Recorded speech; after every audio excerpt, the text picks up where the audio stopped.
Assalamu alaikum wa rahmatullahi wa barakatuh. The first advice, the first point to keep in mind is that the Prophet sallallahu alaihi wasallam, he says, "Innamal a'malu bin niyat." All of your actions are based off of your intentions. That means you will be rewarded for whatever you do in accordance to your intention. So for example, if you have to cook, you can cook because you think it's a chore that you have to do, it's your responsibility, it's your duty. Or you can have many intentions. And the Prophet ﷺ so beautifully said that for every action you can have many intentions.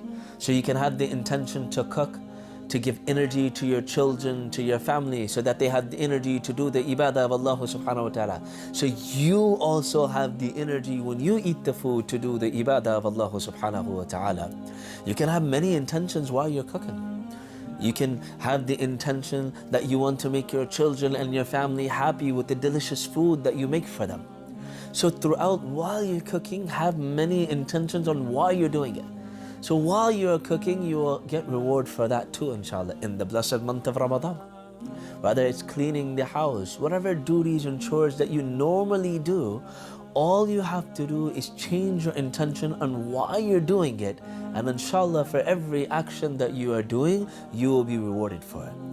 And secondly, make sure you prepare your time wisely. You have proper time management. Your day-to-day schedule is proper, where you are making sure this is the time that you're going to cook, this is the time you're going to clean, this is the time you're going to do this is the time you're going to recite Quran, this is the time you're going to do the zikr of Allah, etc. Have some proper schedule throughout the month of Ramadan, and inshallah it will be more efficient in that manner. It will be more productive in that manner.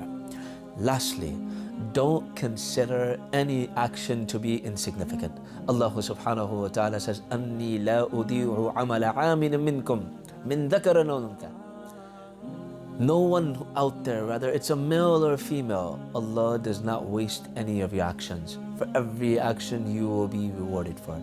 So don't consider any action to be insignificant. Don't consider any action to be so low that it's not worth your time. No, whatever you're doing with a pure intention, that will also be considered ibadah, and that action you will also be rewarded for that too. So purify your intentions. You are doing everything for the sake of Allah. You are doing what you are told to do by Allah subhanahu wa ta'ala to please and earn the happiness of Allah subhanahu wa ta'ala. And there's no other month better than the month of Ramadan than to earn outside of the month of Ramadan. This is the best month to earn the pleasure and the happiness of Allah subhanahu wa ta'ala. May Allah be pleased with all of your efforts. May Allah accept all of your efforts. Whatever you're doing, you're tiring yourself out to cook, you're tiring yourself out to make sure the house is clean and prepared for all of your family members, and throughout that time you're reciting Quran and doing the zikr of Allah. May Allah accept all of your efforts and not just make it a means of you being tired, but rather He accepts all of your actions and increases your good deeds, your scale of good deeds that you will see on the Day of Judgment, inshaAllah. Jazakumullahu khairan